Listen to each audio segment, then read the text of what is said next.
हम प्रतिरोधों का संयोजन पढ़ेंगे। प्रतिरोधों का संयोजन माने कॉम्बिनेशन ऑफ रेसिस्टेंसेस। दो प्रकार के संयोजन हमको पढ़ना है। एक प्रतिरोधों का श्रेणी क्रम संयोजन, सीरीज कॉम्बिनेशन ऑफ रेसिस्टेंसेस, और दूसरा प्रतिरोधों का समांतर क्रम संयोजन, पैरेलल कॉम्बिनेशन ऑफ रेसिस्टेंस। यहाँ बोर्ड पर श्रेणी क्रम संयोजन के लिए हमने चित्र बनाया है। इसमें R1, R2, R3 और R4 चार प्रतिरोध लिए, ज़्यादा भी हो सकते हैं, इससे कम भी हो सकते हैं। लेकिन जोड़ने में सावधानी रखिए कि पहले प्रतिरोध के दूसरे सिरे से दूसरे प्रतिरोध का पहला सिरा जोड़ा है और दूसरे प्रतिरोध के दूसरे सिरे से तीसरे प्रतिरोध का पहला सिरा जोड़ा है। इसी प्रकार से आगे जोड़े हैं। इस प्रकार के संयोजन को श्रेणी क्रम संयोजन के नाम से पुकारते हैं। इसमें E एक सेल है और K कुंजी है। कुंजी को जोड़ देंगे, ऐसे बीच में बिंदु का चिन्ह लगा देते हैं, इसका अर्थ होता है कुंजी जोड़ दी। कुंजी को जोड़ेंगे तो धारा बहना शुरू करेगी। धारा धन सिरे से प्रारंभ करेगी, बहना बैटरी के धन सिरे से। तो बड़ी प्लेट धन प्लेट और छोटी प्लेट ऋण प्लेट से व्यक्त करी जाती है। तो धन प्लेट से धारा बहेगी, माना कि परिपथ में आई धारा बहती है। धारा को बहने का केवल एक ही मार्ग है, ऐसे ही की ओर। इसलिए आई धारा पूरे सारे प्रतिरोधों में से यही धारा बहेगी। तो R1 में से भी आई धारा बहेगी, R2 में से भी आई बहेगी, R3 में, R4 में सब से आई धारा ही बहेगी। क्योंकि धारा को बहने के लिए दूसरा मार्ग ही नहीं है, एक ही मार्ग है। इसी मार्ग से ऊपर धारा को जाना पड़ेगा।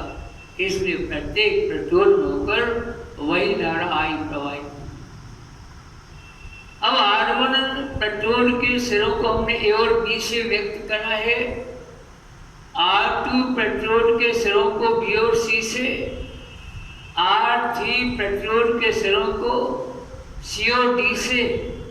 इसी प्रकार R4 प्रतिरोध के सिरों को D और E से व्यक्त करा है।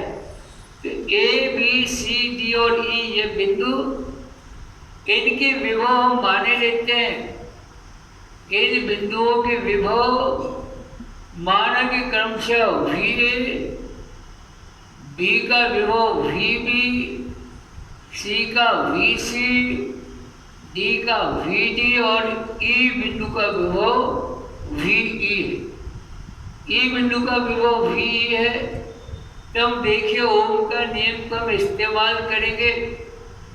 ओम का नियम कहता है V बराबर IR, लेकिन सावधानी वाली बात है, V विभव नहीं है, V विभवांतर होता है ओम के नियम। ओम के नियम में V विभव नहीं, विभवांतर होता है, दो स्वरों का विभवांतर होता है। तो ठीक है, अब पहले वाले चालक के लिए लिखे, पहले वाले प्रतिरोध के लिए लिखे। R1 प्रतिरोध के लिए हम लिखना चाहते हैं। R1 प्रतिरोध के एक सिरे पर विभव VA और दूसरे सिरे पर VB है।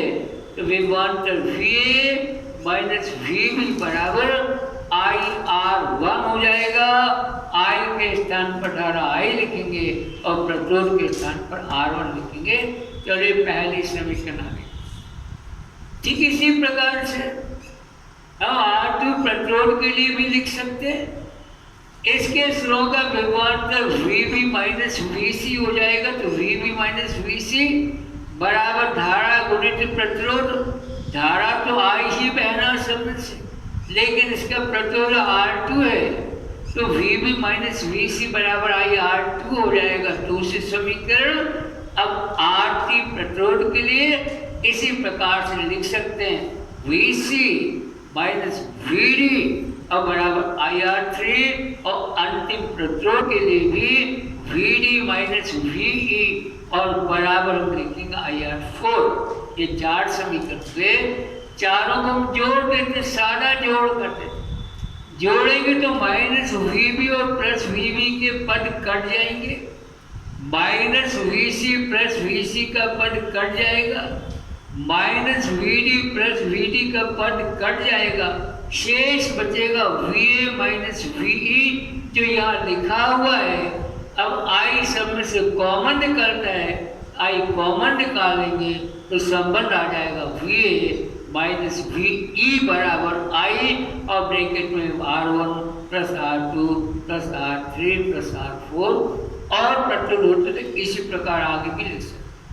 अब VA ये पहले बिंदु का विभव है, देख लीजिए, और VE ये अंतिम बिंदु का विभव है, माने इनके बीच में पूरा का पूरा विभवांतर शामिल है। इस पूरे विभवांतर VA माइनस VE इसको V से व्यक्त कर लेते हम, ये V से व्यक्त कर लिया, पटपट में बहने वाली धारा तो आई ही है, और पूरी व्यवस्था का जो कुल प्रतिरोध है जिसे तुल्य प्रतिरोध कहे, मान लो वो R से व्यक्त कर ले हम, तो हम यहाँ पर V माइनस V जिसे हमने V कहा है उस V को हम IR भी लिख सकते हैं, क्योंकि शुरू का शरीर जिसका विभव V है, अंतिम शरीर जिसका विभव V है, इनका विभवांतर VA माइनस VE और VA माइनस VE को हमने R V से व्यक्त कर दिया है, तो VA माइनस V बराबर आएगा V और V बराबर IR लिख दें। R क्यों लिख दें? पूरी व्यवस्था का हमने तुल्य प्रतिरोध R मान लिया है, तो यहाँ मान लिखेंगे हम तो आ जाएगा VA माइनस V माने V और V के स्थान पर IR लिखा, तो IR बराबर I ब्रैकेट में R1 plus R2 plus R3 plus R4, I से I कैंसिल भी हो जाएगा, शेष बचेगा R बराबर R1 plus R2 plus R3 plus R4। ये प्रतिरोध का श्रेणी क्रम संयोजन में पढ़ लिया।